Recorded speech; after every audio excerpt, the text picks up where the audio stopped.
I was holding a glass of water, standing near the edge of the backyard deck, when my mother's voice sliced through the crowd like broken glass. "There she is," she snapped, pointing at me like I was some stain on her perfect white carpet. "The disappointment we never talk about." Before we begin, drop a comment and tell us what would you do in this situation? Be honest, tell me in the comments below.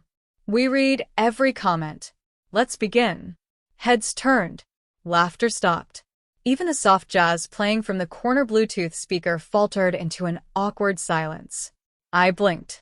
It was my brother Noah's graduation party. Balloons, banners, champagne flutes, the whole 9 yards. Everyone we'd ever known was there. Neighbors, cousins, coworkers, old teachers. All dressed up. All watching. "You couldn't even finish community college," she continued, her voice rising, sharp and cold.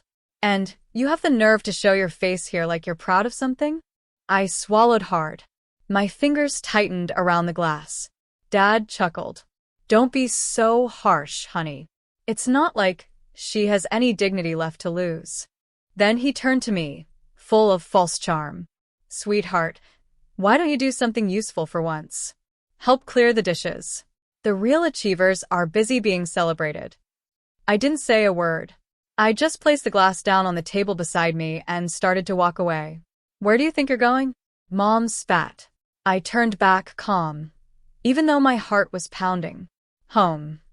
"Home," Dad laughed. "You mean the apartment you're probably getting evicted from next week? Don't forget who's been paying that rent when your gigs fall through."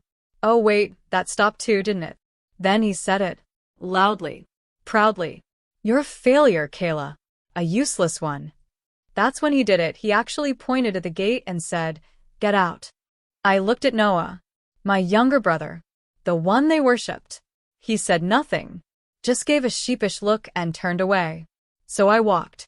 Through the whispering crowd. Through the gravel path. Out the gate. And I didn't look back. You want to know the truth? By then, I was used to being their embarrassment. I just never expected them to make a public spectacle of it. But here's what they didn't know. They had no idea who I really was. Not anymore. Because while they were busy laughing at me for not going to college, I was building a startup from scratch. While they were mocking my failed business ideas, I was raising investments under a different name. And while they were taking loans from a company they didn't know I owned, I was watching. Silently. Carefully. Waiting for the perfect moment. And it came faster than I expected. The next morning. Because at exactly 9 a.m., their phones rang. And they were summoned, each of them, my father, my mother, and yes, even golden boy Noah, to the corporate headquarters of Arden Enterprises. My company.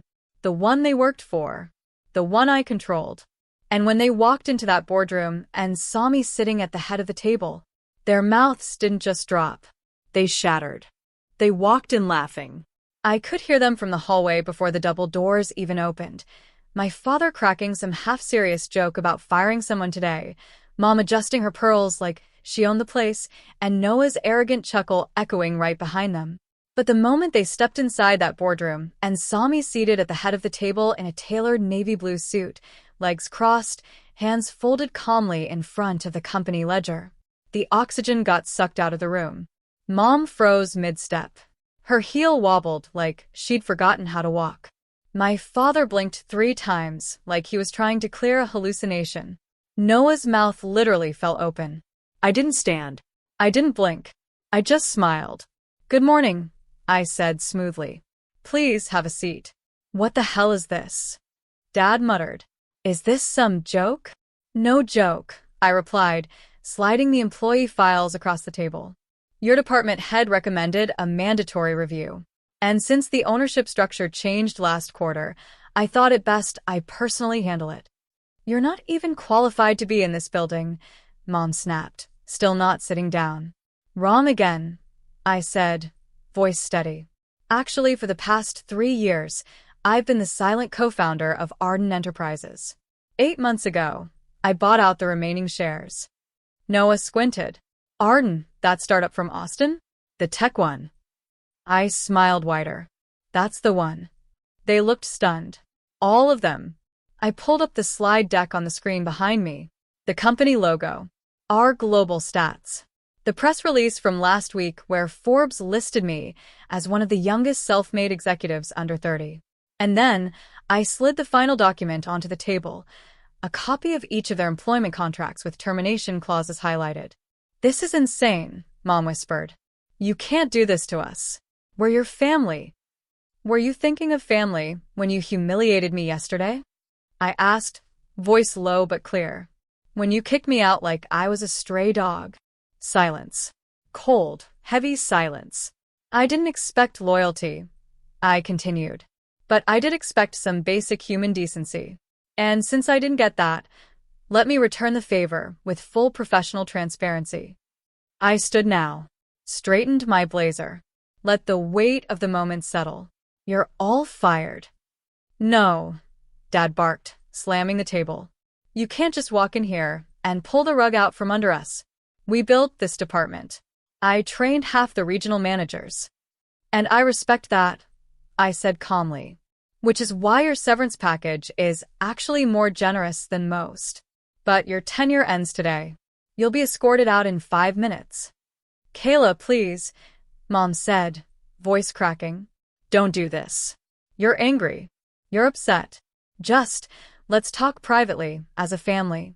"You mean the same family who called me useless in front of 50 people yesterday?" I cut in. "The same family who laughed while I stood there like an idiot, trying to keep my hands from shaking?" Mom's face fell. Noah leaned forward. "Okay, look. Maybe we messed up. Maybe we didn't know.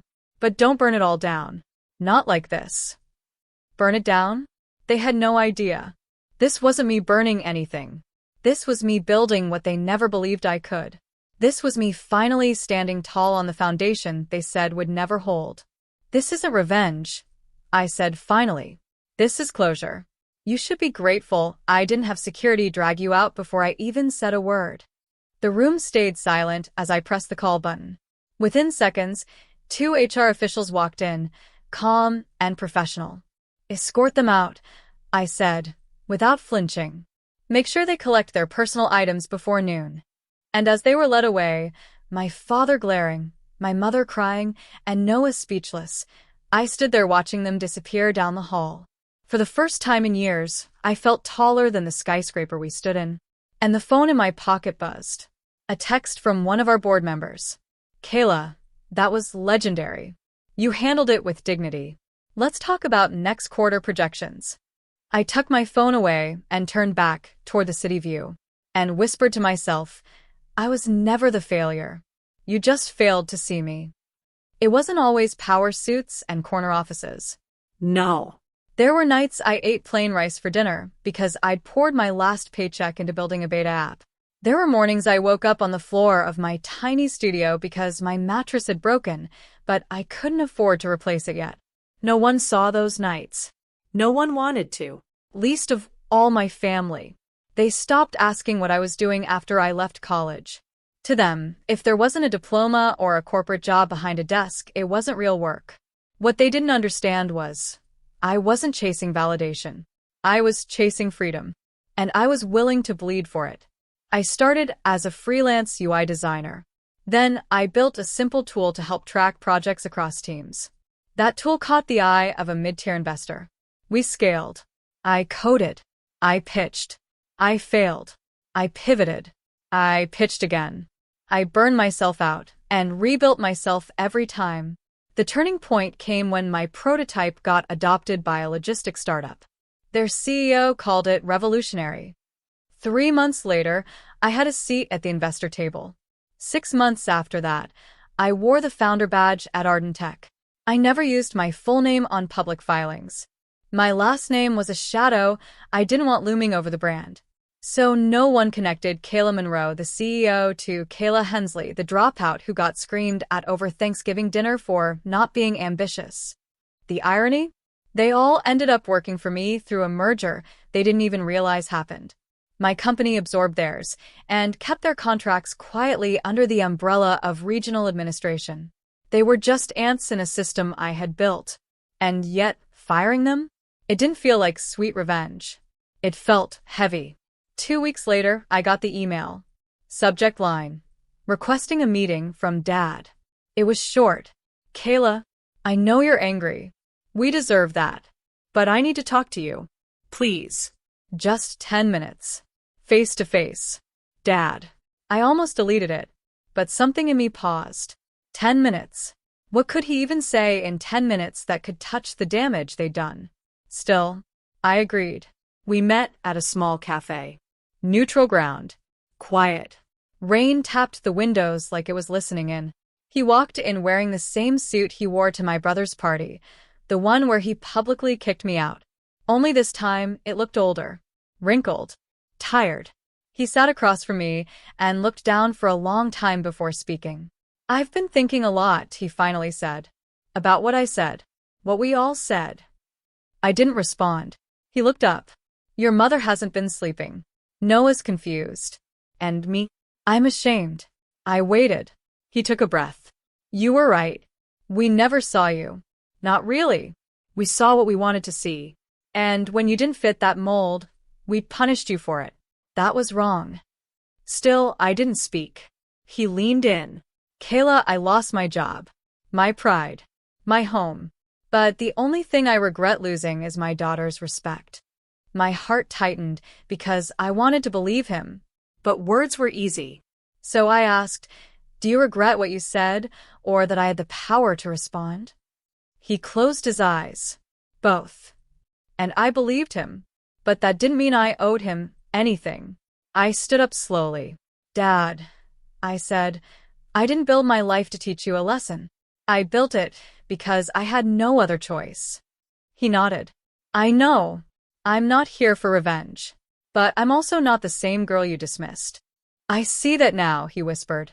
I hope you do, I said, pulling out a sealed envelope.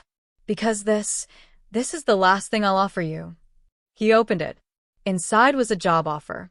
Not at my company, but at a partner firm we collaborated with. Lower rank, modest pay, but honest work. If you take it, I said, take it knowing it's not charity. It's mercy. He stared at the paper. Thank you. I nodded once. This is your second chance. Don't waste it. And I walked out. Because sometimes forgiveness doesn't mean reunion. Sometimes it means letting go without looking back. I didn't hear from my mother or brother for a while. Not until the headlines dropped. Tech mogul Kayla Monroe restructures corporate family tree, literally. The press loved the story. A woman who rose from humiliation to helm a tech empire, only to discover her family was quietly working beneath her. When the truth came out, how I fired them after they publicly degraded me, it spread like wildfire. I never meant to go viral, but I didn't run from it either. That's when the emails began flooding in from women, from dropouts, from dreamers, thanking me for standing tall. And a week later, my brother knocked on the door of my penthouse. Uninvited. I didn't even know how he got past security. He stood there in a wrinkled dress shirt, looking 10 years older than he had at his graduation party. The same party where he let Mom and Dad tear me down while he said nothing. Kay, he said softly, please. I leaned on the doorframe. Please what? Just let me explain. I didn't stop him. Not right away. He followed me to the kitchen, where I poured coffee but gave him none. He stood awkwardly. Look, I froze, okay? That night, I didn't know what to do. I didn't laugh because I agreed with them. I didn't think you'd come back. You didn't defend me either, I said plainly. No. I didn't, he admitted, eyes low. And I've regretted it every day since. I sipped the coffee, studying him. So what now? You want forgiveness? A job? What? His mouth opened, then closed. I tilted my head. Or is this just guilt management? He sat down slowly. I'm not here for a job. I'm here because I don't want to lose my sister. For a moment, the silence felt fragile. Do you remember when we were kids? He asked. And you made that homemade website for your art, and I told everyone you were going to build the next Google? I didn't respond. Somewhere along the line, he whispered, I stopped believing in you. Because it was easier to believe them. That hit harder than I expected. Because it was the truth. I turned to face him fully. You were the one person who could have shut them up that night, I said, voice quiet but sharp. One sentence from you would have stopped them. And you said nothing. He looked like he was swallowing barbed wire. I know. I leaned in closer. So tell me again, what are you here for? He finally exhaled. I don't deserve a relationship with you, but I hope maybe I can earn one back, even if it takes time. I studied him, not as a brother, but as a man, and I saw something real. Maybe regret, maybe change. I'm not promising anything, I said, but I'll listen. That's all I gave him, and it was more than I gave Mom, because when she finally called, it wasn't remorse in her voice. It was desperation. Kayla, sweetheart, I was thinking maybe we could talk? No, I said. She faltered. No. No, Mom. Not unless you're calling to apologize. And really apologize. Not the kind that comes with a favor on the other end. Her silence was confirmation. I'm doing fine now, I said, my voice firm. But the damage you caused isn't something I'll just brush off for the sake of a talk. Kayla, don't be cruel, she snapped. I'm not being cruel, I said. I'm being clear. The girl you screamed at in the backyard? She's gone. And the woman I am now doesn't beg for scraps of love. Click. I didn't wait for her to respond. I just ended the call and stood in my quiet apartment stronger than I had ever been. Later that night, I looked out over the city's skyline, wondering if peace would ever fully come. But a part of me knew it had already started, because for the first time in years, I wasn't shrinking to make others feel taller. I was owning my space. 3 months passed. Enough time for the noise to die down. Enough time for people to forget the headlines, the drama, the spectacle of a daughter who stood up to the family that broke her. But I didn't forget, because healing doesn't happen in silence. It happens in choosing, every single day, not to go back to the version of yourself that kept quiet. And I was done keeping quiet. I had just stepped out of a board meeting, mentally exhausted, when my assistant approached me with a strange look. There's someone waiting downstairs for you, she said. I blinked. I'm not expecting anyone. I know. But she said she wouldn't leave unless she saw you herself. I already knew. The air shifted. I took the elevator down in silence. When the doors opened, there she was. My mother. She wasn't wearing pearls this time. No designer blazer. Just a beige cardigan, worn shoes, and a look I hadn't seen since I was a child. Uncertainty. Not arrogance. Not judgment. Just the quiet posture of someone who finally realized they had no control left. I stepped out, but didn't move closer. Kayla, she said, her voice shaky. I crossed my arms. Why are you here? She swallowed. Because I watched the video. What video? She looked down. The one someone posted from the boardroom. The day you fired us. Ah. That video. The one where I stood tall and told them all what I had built. It had leaked online and gone viral quietly. Nothing scandalous, just a short clip of me telling them, this isn't revenge. This is closure. It broke me, she whispered. Seeing you like that. Strong. Unshakable. And realizing I wasn't just a bad mother that day, I was one for years. My jaw clenched. You called me a disgrace, I said, voice low. In front of everyone. You watched Dad call me a failure. And you laughed. I know, she said, tears forming. And I hate myself for it. I see now that I raised a daughter who could have changed the world, and instead, I tried to make you smaller so you'd fit into my idea of success. Her hands trembled. I came here not to ask for forgiveness, but to tell you that I finally see you. My chest tightened. It would have been easier if she came here to fight. But she didn't. She came broken. And I wasn't cold enough to kick someone who was already down. Then go, I said quietly. Go figure out who you are without tearing other people down. Go be better than the woman who raised me. And maybe one day we can talk again. Her face crumpled. But she nodded and walked out of the building without saying another word. Weeks passed. I stayed busy. Board meetings, product launches, speaking engagements. But every now and then, I'd think about that girl standing alone on the deck of her brother's party, holding a glass of water, while the world laughed at her. And I'd smile. Because she didn't disappear. She evolved. One night, I walked into the office later than usual. Everyone had gone. The city glowed outside the floor-to-ceiling windows. My heels echoed through the marble floors. And on my desk was a card. Handwritten. No name on the envelope. I opened it. Inside, just 6 words. You were never the failure. Noah. I sat down slowly. Let the tears come. Not out of sadness, but because somewhere along this brutal, painful road, I had found peace, not from being praised, but from finally being seen. Not by them, but by myself.